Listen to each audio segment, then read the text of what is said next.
lo más importante es, digamos, como mantener un ritmo de escritura constante. Eso es difícil para todos.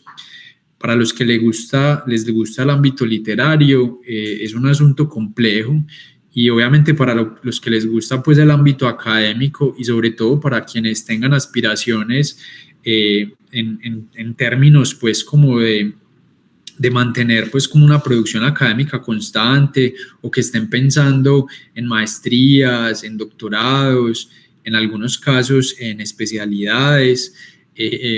Siempre sabemos que la publicación de artículos es una parte fundamental para muchos de los procesos de entrevista y también para, digamos, como la trayectoria de ustedes.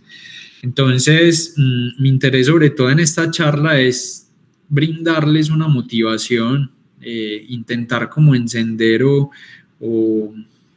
atizar un poquito esa llama que es ese interés por la escritura. Y digamos que la escritura científica hace parte, digamos, de un terreno pues como de las humanidades, que es la divulgación científica. Entonces yo les voy a hablar un poquito de qué es eso, de qué es divulgación científica, de qué manera como atizar ese interés por la publicación y bueno, al final vamos a tocar algunos temas pues en cuanto a la forma un poco y a cuáles son los errores más comunes que se cometen. Inevitablemente tocaremos eso, pero como les digo, mi interés es sobre todo pues como motivarlos mucho en esta parte. ¿De qué trata la divulgación científica o como se ha denominado pues en otros escenarios el periodismo científico? Hay una pregunta fundamental y hay una pregunta clave y es: uno ve constantemente publicaciones académicas. A veces esto se vuelve un poco jocoso, risible, porque el volumen de publicaciones es tal que sería imposible pues como mantener el hilo, digamos como en una sola área académica. De solo medicina sería imposible seguir el hilo y mantenerse absolutamente actualizado. Entonces en este terreno aflora pues como la especialización y la subespecialización en esos términos que pues bien sabido también es una controversia constante, pero básicamente cuál es el interés de mantener publicando y es la transmisión del conocimiento. Y esto no solo es en el área de la medicina, sino en todas las áreas pues, de investigación y de interés, digamos, como científico. Y la pregunta aparte es, ¿cómo pasar de un lugar a otro sin deformar las cosas? Es decir, si yo observo algo, ¿cómo transmitir mi observación? ¿Cómo hacer creer que mi observación es verídica? Y sobre todo, en este escenario, digamos, médico, cómo darle a entender a los demás que lo que yo conozco a través de esa observación, de esa práctica y de ese arte de la medicina, otras personas lo deberían utilizar o otras personas se lo deberían plantear, o cómo nutro yo también el debate frente a eso. Y la respuesta es que no hay recetas, sino que hay un proceso de aprendizaje. Entonces, este es como una parte crucial, entender que el periodismo científico y la literatura científica, digamos que son un terreno un tanto flexibles, pero hay una motivación fundamental y es de qué manera yo transmito ciertas cosas de lo que observo, de lo que veo, al terreno pues como de las publicaciones. A mí me encantan los rinocerontes. Yo no sé si en algún momento alguien de ustedes pues ha tenido como o ha visto una charla pues de mi parte, pero suelo utilizar estos animales porque me encantan. Y esta es una historia muy bonita porque este boceto es un retrato que se llama pues como el rinoceronte de Durero. Y esto parte de esa analogía y de esa necesidad de qué manera podemos transmitir las cosas. La historia de esta ilustración es muy bonita porque Durero vivía en Europa y por situaciones y circunstancias él no podía viajar a África, pero le habían comentado a Durero que habían unos animales que tenían unos cuernos que eran especialmente como atractivos para la pintura y la ilustración, y le empiezan a mandar cartas de descripción de cómo es un rinoceronte. Entonces le empiezan a describir cómo son las patas, cómo es la cabeza, cómo es el cuerno, cómo son las orejas, cómo es la cola, y él, a través de lo que recibe en esas cartas, logra hacer esta ilustración. Este es apenas un recuadro, una parte, porque quiero conectarlos con eso hasta el final, porque quiero que se imaginen cómo son las orejas, cómo es la cola, pensando en ese ejercicio de cómo describir un rinoceronte si yo nunca lo he visto en la vida, y quiero transmitir lo que yo observo, pero en ese momento, como solo se podía, solo puedo transmitirlo a través de palabras. Entonces, imagínense el reto tan tremendo, y ese es el interés de la escritura académica, y es de qué manera alguien que observa, alguien que tiene un conocimiento, lo puede transmitir a otras latitudes, y no solo a otras latitudes, sino a otros tiempos. Entonces, tenemos que entender que la escritura académica es una huella en el tiempo que dejamos, probablemente para que en el futuro haya una relectura de esos temas, y eso es complejo, pero ese es el interés, de qué manera hacerlo más sencillo. Entonces, quisiera que pensaran, que no busquen todavía en Google, pues, o en imágenes, cómo son las orejas, cómo es la cola, pero ahorita hacemos pues ese ejercicio de cómo Durero llega a la ilustración de un rinoceronte sin haberlo visto jamás en su vida. Vamos a tomar entonces esta conferencia a través como de 4 elementos: antecedentes, premisas, errores comunes y divulgación científica. Lo que más me interesa son estas 2 partes, como los antecedentes y las premisas. Y como les decía, ya hablaremos un poco sobre la estrategia de perlas clínicas y un poquito de la forma de qué manera escribir y mantener ese proceso de escritura lo más limpio posible. Entonces, como antecedentes, esta frase es muy linda, yo la utilizo mucho, y es que una ciencia que sufra de amnesia está condenada a la parálisis. Por eso mismo, y aunque la crítica es válida, una ciencia que no esté publicando constantemente, que no esté difundiendo su conocimiento, probablemente se va a estancar. Y la medicina, como área de la ciencia tan fructífera, pues está en esa dinámica de siempre estar constantemente en búsqueda de nuevas perspectivas, nuevas opciones, nuevas alternativas en general, y por eso es tan importante que la divulgación y la transmisión del conocimiento sea constante. Esto es básico digamos, como del proceso de comunicación. Lo fundamental, el núcleo de todo es transmitir un mensaje, y eso es lo que ustedes, y esto lo voy a enfatizar a lo largo de toda la conferencia, ustedes qué quieren transmitir, ustedes con qué resuenan, ustedes en qué quisieran enfocarse. A veces, obviamente, uno tiene que tomar elecciones por asuntos prácticos, ¿cierto? Si yo quiero ser, no sé, reumatólogo, probablemente me guste mucho, no sé, el lupus, pero probablemente debo empezar por cosas, digamos, más sencillas, ¿cierto? No sé, por ejemplo, por cómo es la semiología de las enfermedades reumatológicas, o cómo es la fisiología. Entonces, digamos que quiero transmitir, ¿cierto? Un mensaje que en general se llama pues como función poética, que esto me gusta porque esto está también en la dinámica de la literatura pues y de las humanidades, y ese mensaje pues tiene varias formas y varios caminos. Primero, alguien que produce ese mensaje, es decir, ustedes como escritores o ustedes como divulgadores, como bloggers, como tuiteros, como instagramers, como youtubers. En esto también quiero ser como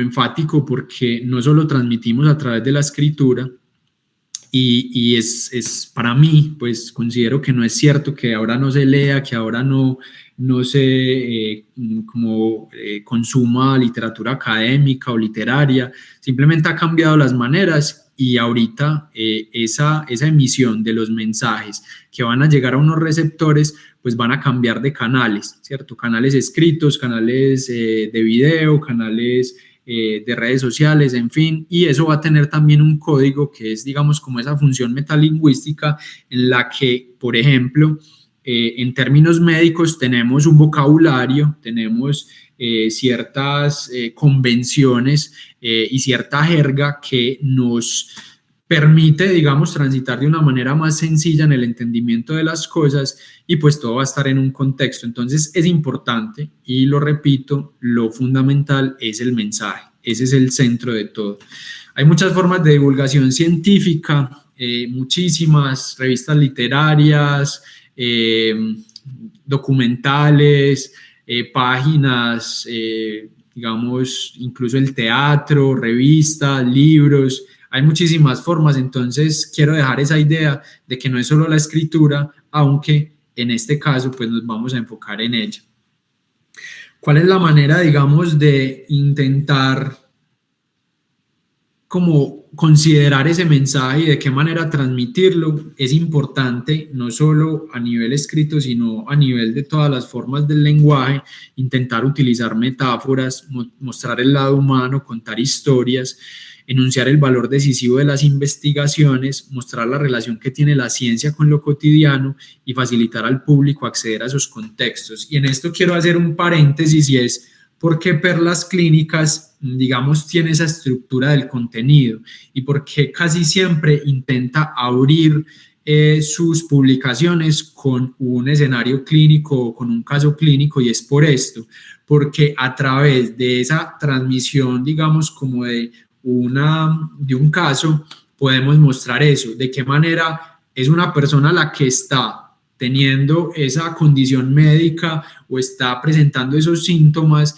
y de qué manera esto, como ese saber y esa ciencia va a poder resolver una dificultad, pues un conflicto en este sentido, y de qué manera transmitimos eso a través, digamos, como de estas estrategias. Y el divulgador o el escritor, pues se supone que es un apasionado por las ciencias, por el conocimiento, que tiene una aptitud de comunicación, que narra y que es sensible frente a su público o a su auditorio en otros casos, y que fortalece ese vínculo entre esa comunidad académica y la sociedad. También nos interesa no solo transmitir el conocimiento entre nosotros, sino también con el público en general.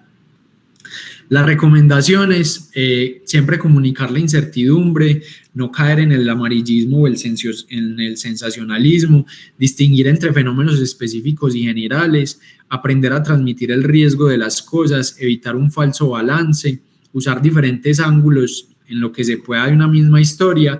Y en esto es importante hacer la analogía, porque digamos que una perla clínica que tiene, digamos, como buen perfil es aquella en la que se contempla el caso clínico, la epidemiología, la fisiopatología, el diagnóstico o el abordaje diagnóstico, cuál es el pronóstico, cuáles son las herramientas de tamizaje, cuáles son las herramientas de diagnóstico, cuál es el curso clínico, cuál es el tratamiento, y finalmente pues dar unas conclusiones. Y eso es utilizar, digamos, diferentes ángulos de una historia en lo que cada rama de la medicina puede aportar en este sentido.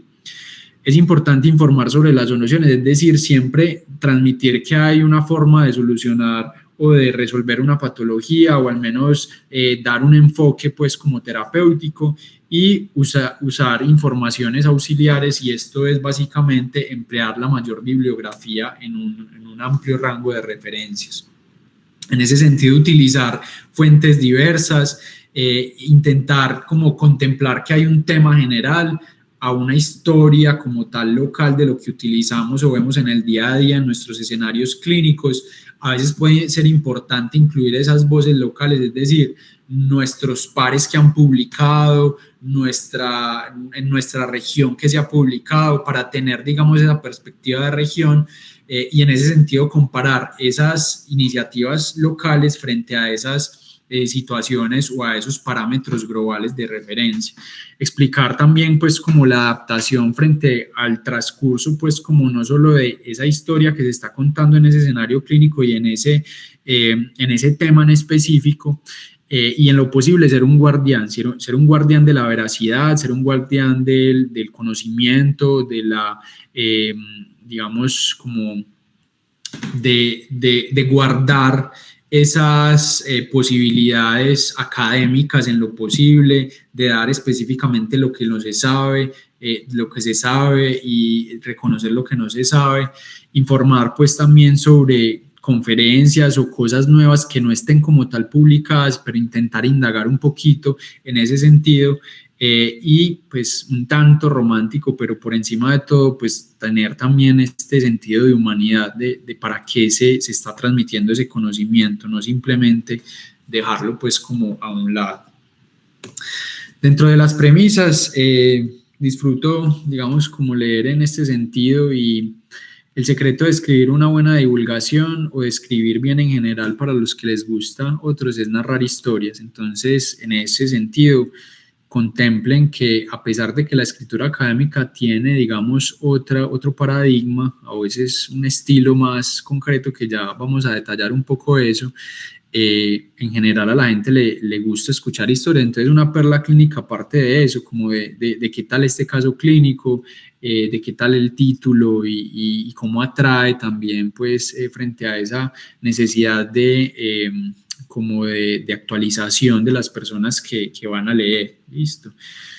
En general, entonces, hay algunas premisas generales en términos de divulgación científica, dar una secuencialidad, es decir, un orden. Si es importante empezar con un glosario, debería tenerse en mente, aclarar conceptos previos. En estos casos, a veces como perlas clínicas está dirigido pues para un público medianamente formado, como pues estudiantes de medicina, médicos, especialistas.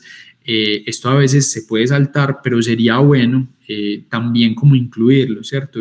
Si hablamos, no sé, de, por ejemplo, cualquier tema de medicina interna, de infecciones, ¿sí? Entonces aclarar de pronto como conceptos previos de algún tipo pues como de detalles semiológicos o detalles pues como microbiológicos. Como les decía, de lo simple a lo complejo, intentar pues como abarcar segmentariamente todas esas funciones.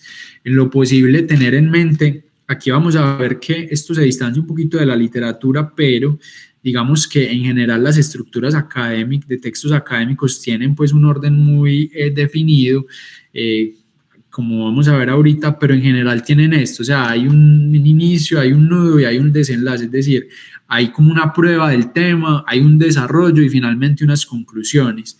Y pues en general el cierre tanto de los casos clínicos como del tema. Segundo, el foco, el mensaje. Es importante tener claro yo qué quiero decir. Listo, a veces incluso la recomendación es en una frase que quieres como transmitir. No, es que yo quiero decir que no sé, las apendicectomías son importantes por esto, o la técnica quirúrgica de esta condición, pues, o de este abordaje es importante por esto. Para mí, en salud mental, yo quiero decir que la ansiedad es muy importante porque está afectando mucho a las personas. Entonces, es importante tener ese foco y ese mensaje claro, darle la importancia al tema. Entonces, traer y sustraer como todos esos comentarios, temas importantes que van a llegar al público que va a leer eso y al público en general. Tener una idea central, es decir, ese mensaje, irlo robusteciendo, ¿listo? Y luego empezar como con las ideas secundarias. Obviamente esto en un sentido lógico y con una perspectiva como de dinámica para que el texto sea lo más fluido posible. Hay que tener uniformidad tanto en los conceptos, entonces en ese sentido puede que sea importante siempre nutrirnos de referentes de hablar con los profesores, de hablar con otras personas que tengan experiencia en el tema, de hablar incluso pues con colegas o pares, a ver qué opinan como de lo que uno está pues como proponiendo, tener un estilo digamos uniforme. En esto el estilo académico puede ser digamos, como se los decía ahorita, a veces no concreto, pero es un poquito acartonado, pero es importante pues que cada uno tenemos nuestro estilo, tener una cohesión, una coherencia, un objetivo claro y también pues algo de confianza en términos de lo que estamos escribiendo, darle continuidad, darle trascendencia y sobre todo darle como disciplina o meterle disciplina a eso para que continúe en el tiempo. Y frente al texto pues es fundamental que tenga una buena calidad, que tenga buena ortografía. En esto es súper importante porque el propósito de la ortografía no es simplemente, digamos, como la rigidez de que las palabras estén bien escritas, sino porque tiene un sentido a veces, porque nos puede cambiar el sentido de las cosas, puede generar desconfianza frente a un público que lee algo, ¿listo? Entonces, la ortografía va a ser fundamental. Y como les decía, esto no es de la noche a la mañana, uno no nace aprendido con ortografía, uno no se sabe todas los detalles de la ortografía, pero es importante concebirlo y tenerlo en cuenta, porque si un texto tiene solo un 20% de ortografía buena, hay un 80% en el que el corrector va a trabajar. Pero si un texto tiene un 95% de ortografía buena, el corrector solo va a pulir y se va a enfocar también como en las cosas de estilo. Entonces hay que como motivarse por esa ortografía. Y obviamente tenemos muchas herramientas automatizadas que nos ayudan a mejorar la ortografía y también nos debemos nutrir de eso. Word tiene ayuda de corrección no solo ortográfica sino gramatical, Google, y pues ya con todas las inteligencias artificiales que tenemos, que de eso vamos a hablar un poquito ahorita, que hay que tener algo de precaución, pero nos pueden ayudar también en la redacción, las fuentes, es decir, como los expertos en el tema, cómo citarlos, la bibliografía, saber hasta cuándo se debe tener un límite, es decir, si yo voy a hablar de lupus, probablemente no voy a hablar de toda la fisiopatología, de los blancos moleculares, de las nuevas perspectivas en investigación de los nuevos fármacos biológicos, pero uno debe tener como contemplar pues un horizonte, siempre dar todo lo que se diga pues en términos de veracidad y sustentado por bibliografía y por supuesto tratar de tener un orden. Y finalmente la quinta premisa es el estilo, o sea, cada uno tiene su forma de contar y de escribir las cosas. A veces esto se pierde un tanto, digamos que la escritura académica se ha homogeneizado mucho, sobre todo por el idioma inglés, que es supremamente, digamos, como eficaz, ¿cierto? Y eso es lo que ha intentado pues como la escritura académica y yo creo que por eso se ha perfilado tanto, no solo pues por un poderío económico como americano, sino porque el texto en inglés tiene una eficacia muy dirigida, entonces yo creo que por eso también se ha decantado pues como la literatura académica en el idioma inglés. Sin embargo, es importante que entre nosotros y en nuestra región conservar también la divulgación en nuestro idioma es fundamental y para construir ese estilo es importante mantenerse, digamos, como al tanto de uno cómo escribe, cuáles son las formas que yo suelo utilizar, de qué manera abordo el tema, y eso es importante, siempre mantener un estilo de escritura, porque además eso va a ser más ameno el hecho de escribir, ¿cierto? De yo disfrutar de lo que estoy contando y cómo lo cuento, y que las demás personas también lo tengan en mente. Frente a los errores comunes, entonces, voy a ser, digamos, como muy rápido en esto, porque como les decía, no es mi interés. Cada texto tiene como su devenir, cada texto tiene sus etapas.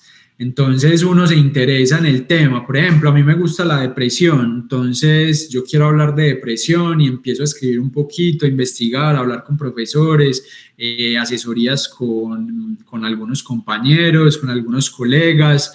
De pronto le escribo a alguien experto en otro país o en un centro de investigación y el texto se va empezando pues como a configurar. Y al final es que uno le pone atención, digamos, a esa forma específica, a pesar de que obviamente en el transcurso uno puede ir como afinando algunas cosas, pero digamos que la ortografía va a ser fundamental. Y dentro de la escritura pues van a haber otros, digamos, como detalles. Dentro de la ortografía, recordarles simplemente, o sea, yo sé que en algunos casos la ortografía puede no verse como algo sencillo, pero digamos que si uno lo pone en práctica constantemente, puede volverse algo, digamos, rutinario y sistemático. Entonces, recordar la puntuación de las palabras agudas, el acento de las palabras graves y esdrújulas y de qué manera se van a tildar, la conjugación de los verbos. Entonces, si yo empiezo a utilizar, digamos, un caso clínico y estoy hablando en presente, la idea es continuar en presente. Si estoy hablando en pasado, entonces continuar hablando en pasado o saber cuándo hago esa transición de tiempos verbales. El uso de gerundios es algo comúnmente muy utilizado y esto digamos que es una afectación de las traducciones, digamos, no tan adecuadas de mucha literatura pues en inglés, porque se suelen utilizar, digamos, en términos de palabras en infinitivo, pues como se suele utilizar en inglés, entonces se traducen como gerundios. Entonces se suele utilizar el gerundio como un tiempo verbal que es inadecuado, ¿cierto? Como abordando el tema de la depresión, ¿cierto? Ahí yo no estoy conjugando un verbo, entonces tengo que conjugarlo. El gerundio, digamos, es un adverbio y como tal es una forma de ponerle, digamos, como un apellido al tiempo verbal como tal. Entonces yo debo utilizar el gerundio como forma posterior a un verbo como tal. Entonces, yo estoy abordando o voy a abordar mi interés es que hayan o estén siendo analizados ciertas estrategias. Entonces, siempre de gerundio, intentar utilizarlo con tiempos verbales conjugados. Y en algunos casos se podrían utilizar también en relación, digamos, como a funciones de acción, pero en casos muy específicos.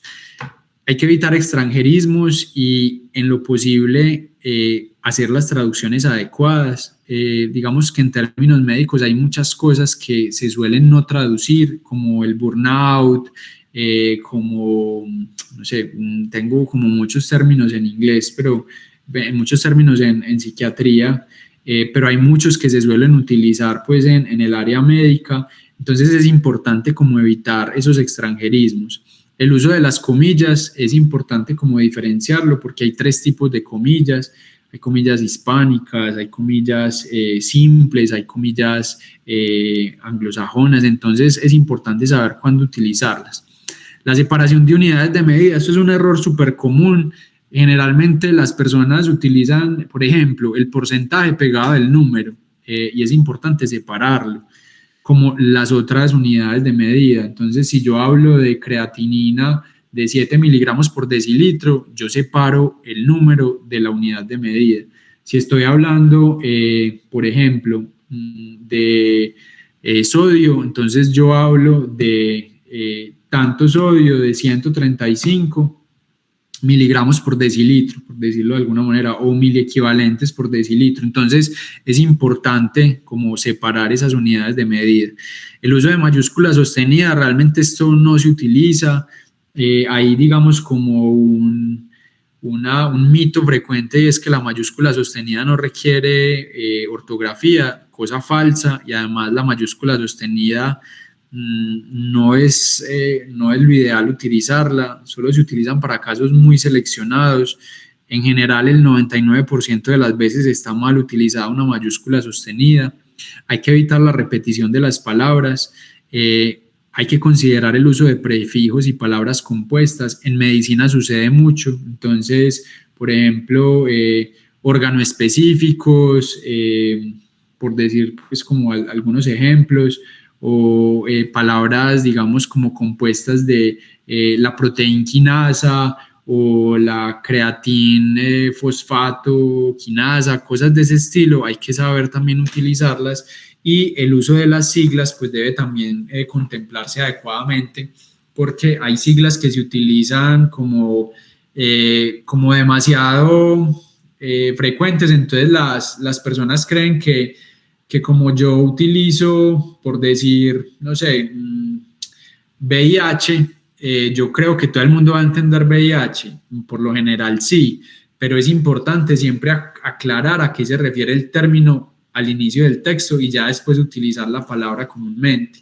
Que la gente sabe mucho que es TB, pero a veces pueden confundirse términos, entonces es importante decir que cuando yo utilizo la palabra TB, me estoy refiriendo a tuberculosis, ¿cierto? Cuando yo utilizo la palabra TDM, que me estoy refiriendo a trastorno depresivo mayor, o cuando utilizo TAP, no es que esté hablando de transporte ambulatorio básico, sino de trastorno afectivo bipolar. Entonces es importante evitar o suponer que todos no sabemos las siglas, porque no es así, y hay que evitar pues estos términos. Yo quiero enfatizar mucho, la ortografía es fundamental.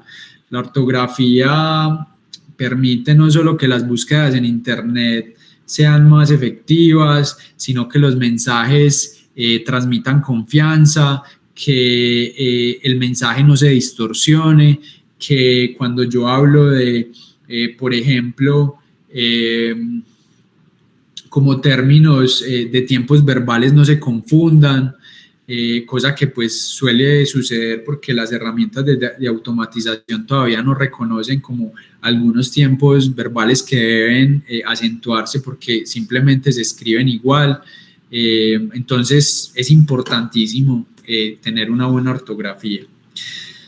Se empieza con la hoja en blanco, esto nos sucede a todos, como a veces yo no tengo claro el mensaje, a veces simplemente quiero escribir por un acto de transmisión del conocimiento, tengo interés en un tema o en un área, pero no sé cómo escribirlo, no sé de qué manera abordar y acercarme al tema, entonces es fundamental, digamos, como dar ese paso, listo, la hoja en blanco es cualquier cosa, un papel, una nota en el celular, el teclado del computador, una máquina de escribir, lo que sea es la hoja en blanco. La hoja en blanco representa, digamos, como un estado en el que uno tiene que empezar por algo, ¿sí?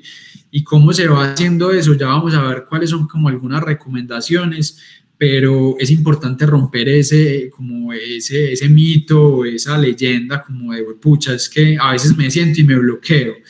A veces puede suceder, pero la idea es encontrar como mecanismos. Y algo importante es que la escritura es una relectura constante. Entonces, no solo se trata de releer nuestros textos, sino de leer lo que más se pueda de lo que yo quiero transmitir. ¿Listo? La lectura constante es lo que forja el conocimiento sólido. Entonces, repito, la escritura es relectura y esa relectura es la que va a poder consolidar información, tanto nosotros como estudiantes y digamos como escritores en caso de que queramos.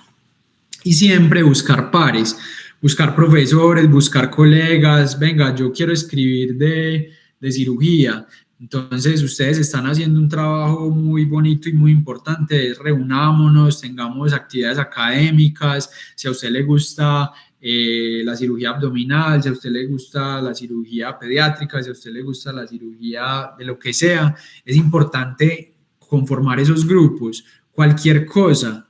El ejercicio es, digamos, como más posible que se repita si es en compañía.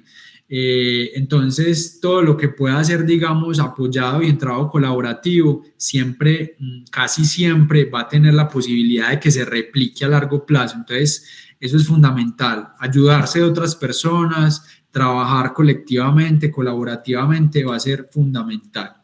Y finalmente, frente a la divulgación escrita, frente a ese paso de, bueno, tengo la hoja en blanco, ¿qué voy a hacer? Entonces, lo primero es planificar, ¿listo?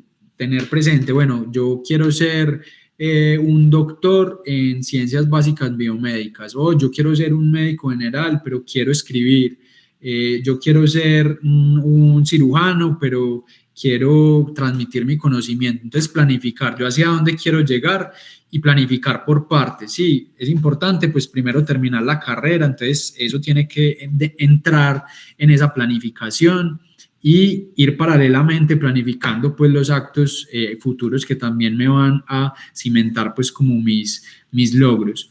Leer referentes, enfatizo, recalco, leer constantemente, permite que yo me nutra de otras ideas, de otros estilos, de otras formas de abordar el conocimiento, organizar las ideas. Entonces, yo tengo en mente este tema, a mí qué me gusta, yo con qué resueno, a mis compañeros también cómo les resuena ese tema, yo cómo quiero pues como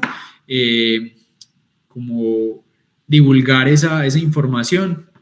Y esto va a ser fundamental, que es abordar segmentariamente. Entonces, la estrategia de ir dividiendo por partes es fundamental. ¿Sí? Uno no corre una maratón de un día para otro.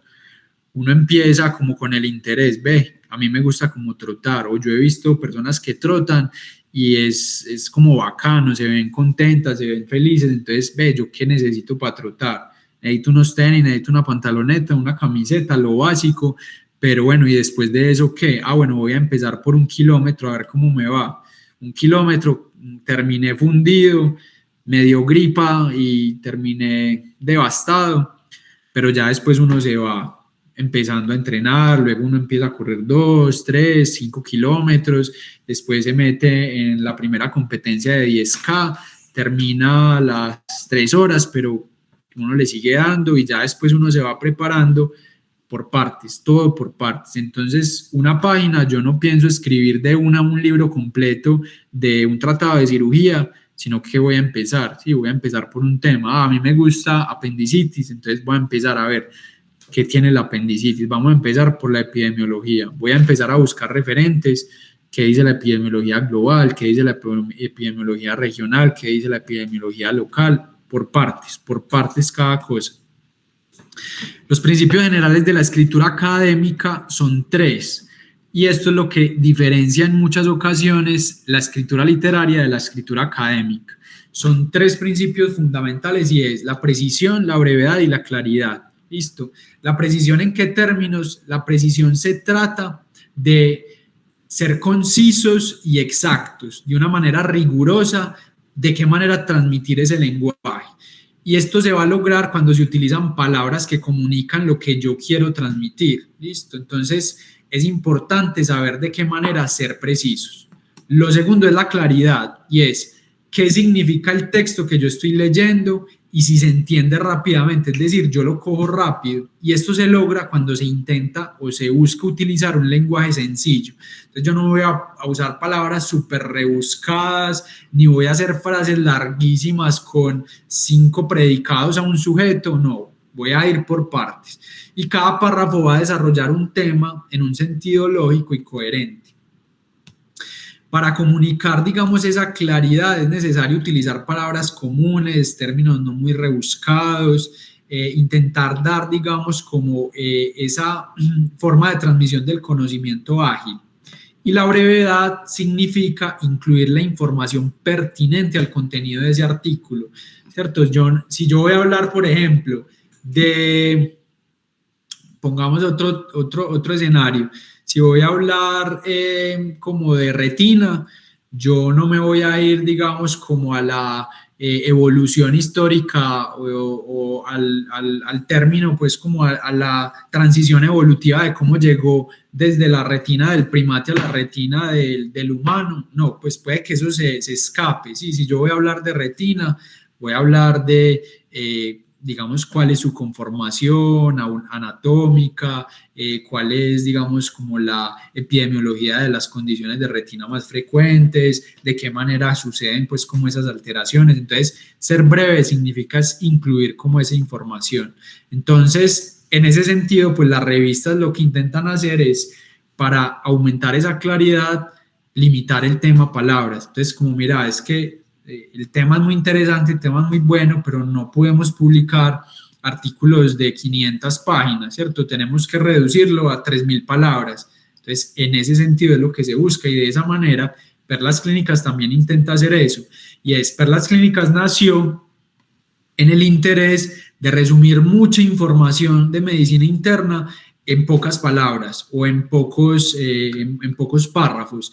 Entonces, una guía de práctica clínica que tenía 50 páginas, uno se podía leer en Perlas Clínicas cuando empezó en 10 páginas, y eso era un cambio impresionante, y eso era una eficiencia y una economía de lo que uno estaba haciendo de una manera espectacular, y por eso Perlas Clínicas empieza a crecer de una manera tal, porque esa precisión, esa brevedad y esa claridad es lo que logra mantener como vigentes esos temas.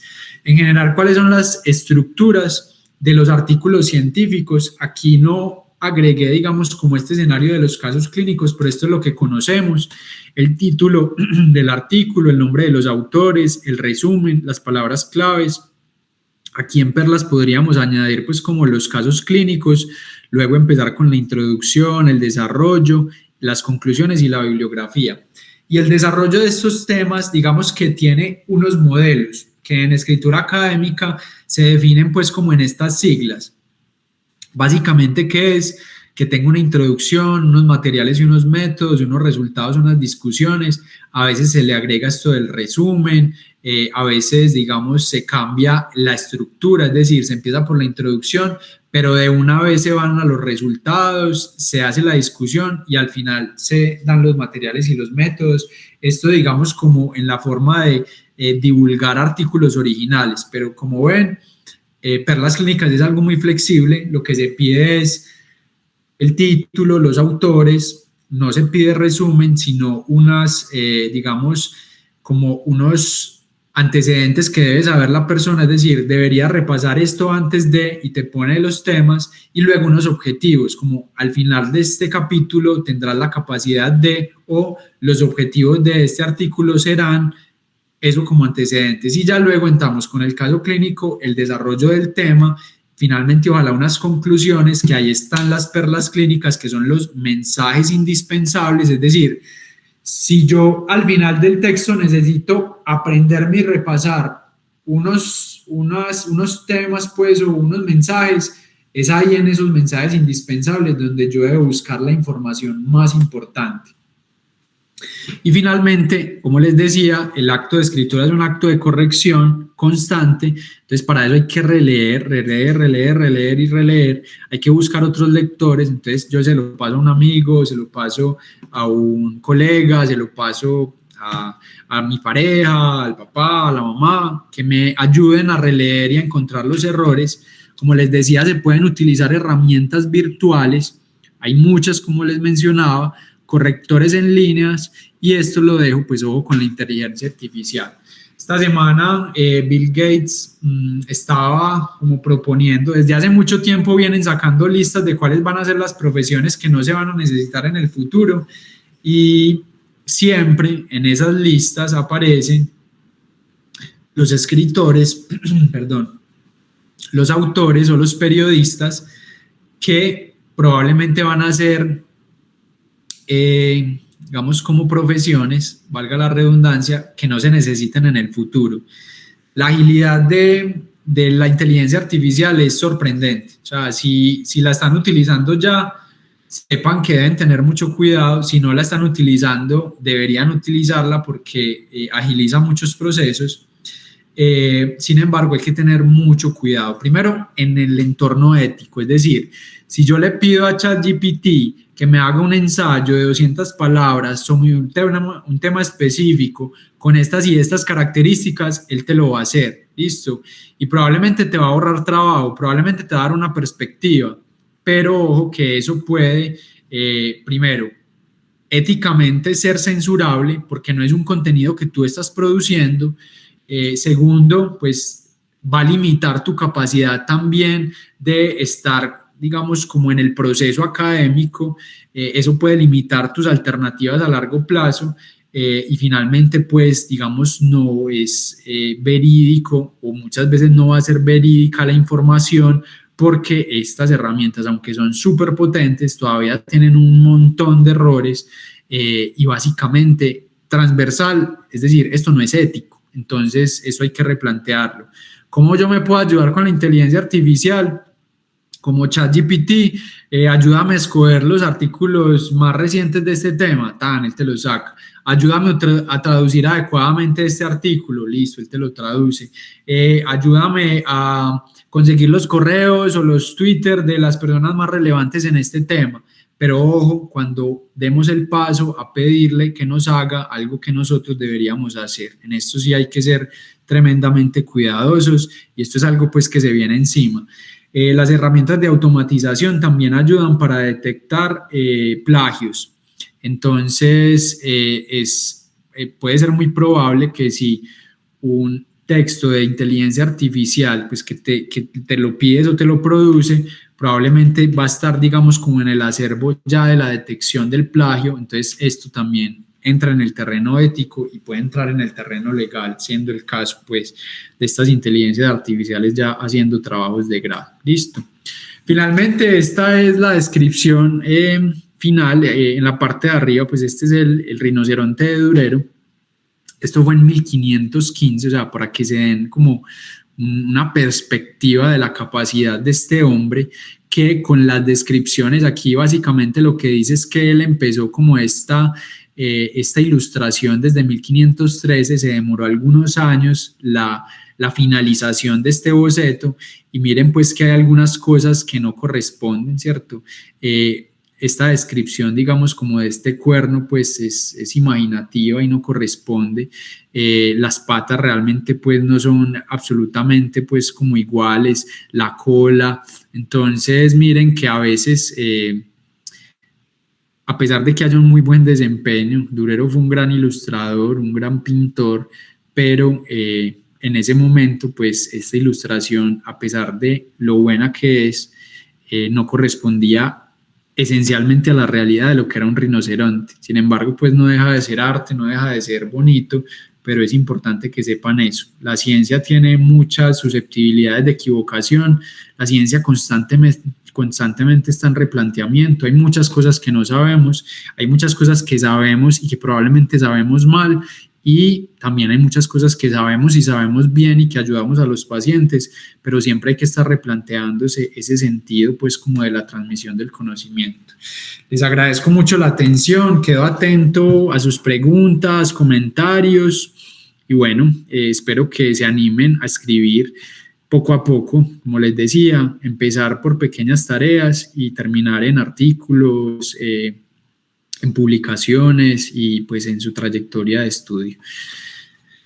Bueno, les agradezco mucho. Si quieren, levantan la mano, si quieren, me escriben, les dejo por ahí el correo por si hay algunas dudas, me pueden escribir con tranquilidad.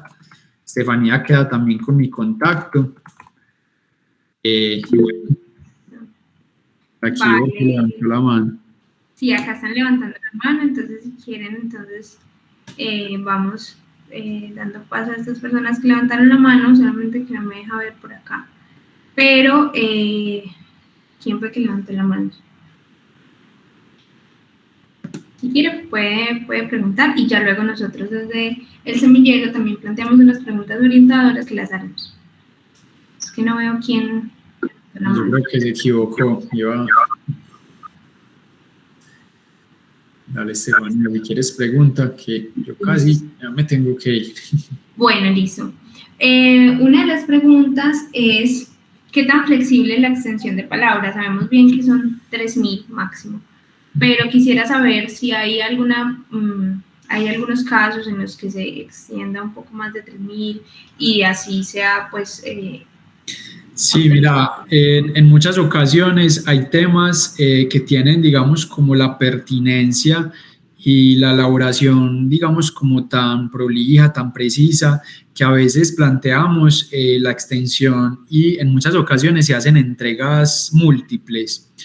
Generalmente se hacen 1, 2 entregas máximo, nunca hemos tenido como el caso de 3 entregas, aunque sí han habido momentos en los que se dan entregas como de un mismo tema, por ejemplo, de demencia. La demencia, hay demencia tipo Alzheimer, tipo demencia frontotemporal, tipo demencia de enfermedad de cuerpos de Lewy. Entonces, digamos que es un tema grande, pero se puede ir segmentando. Entonces, claro, lo ideal es ser, como les decía, breves, precisos, concisos, claros, pero esto es flexible, ¿cierto? Si hay temas que abarquen un tanto más de extensión, se puede, digamos, como transigir en eso. Perfecto. Mate, ¿vas a hacer la pregunta? Sí, Diego, hola, ¿cómo estás? Buenas noches. Hola, Mateo, ¿qué más? ¿Cómo va todo? Qué bueno saludarte. Muy bien, igualmente para ti, hombre. Pues primero agradecerte por esta fantástica charla. Yo quería preguntarte, pues mientras vamos dinamizando también el espacio, tú como editor, ¿qué tan fácil para ti es detectar cuando, por ejemplo, un escritor no es experto en el tema? Pues, por ejemplo, en Perlas Clínicas me imagino que puede pasar bastante que pues un muchacho se aventura en escribir de un tema de pronto en el que no es experto. ¿Qué tan fácil es detectar para ti eso? Y si esto, pues cuando tú detectas que de pronto este no es un experto, si eso tiene algún perjuicio a los ojos de los revisores o de los editores. Sí, miren, a veces uno sí alcanza pues como a determinar como la falta de conocimiento en el tema, primero planteando que, digamos, hay un abordaje médico, hay casos en los que a veces yo puedo conocer algo del tema, muchas veces tengo, digamos, que tener como un enfoque previo, es decir, si yo voy a leer, por ejemplo, de pancreatitis, puede que no tenga como muy fresco el tema, pero sí intento pues como irme a herramientas pues como de resúmenes y planteo como qué hay en el panorama. Y acto seguido yo intento pues como colegir de acuerdo al vocabulario, de acuerdo como a la información que hay, si es preciso o no. Entonces uno a veces sí lo puede detectar como esa inexperiencia, sobre todo cuando hay falta, digamos, de incluir bibliografía adecuada. Eso también da como indicio. Cuando uno ve la bibliografía y empieza a ver que hay textos de 1800, 1950, pues cosas de ese estilo, estoy exagerando, pero eso puede dar indicio. Cuando hay una bibliografía actualizada, uno se va como orientando. Cuando hay la segmentación por temas, cuando hay, digamos, como el abordaje segmentario y adecuado, uno se da cuenta. Hay momentos en los que uno francamente dice, no, pero es que aquí falta profundizar, aquí no hay términos claros, aquí falta como rigor. Entonces uno lo que intenta es conectar pues con expertos en el tema. Hay casos, lo tengo que decir, en los que hemos detectado plagio, y en esto sí pues quiero volver a ser enfático. A veces envían Perlas Clínicas y uno con estas herramientas de automatización se da cuenta que hay párrafos que están traducidos exactamente de, por ejemplo, up to date. Es algo común, como es que en up to date resumen las cosas súper buenas. Entonces lo que yo voy a hacer es copiar y pegar de una traducción exacta. Entonces hay que tener mucho cuidado con eso. Pero sí, es importante nutrirse. Uno no debería llegar con un texto por sí solo, como les decía.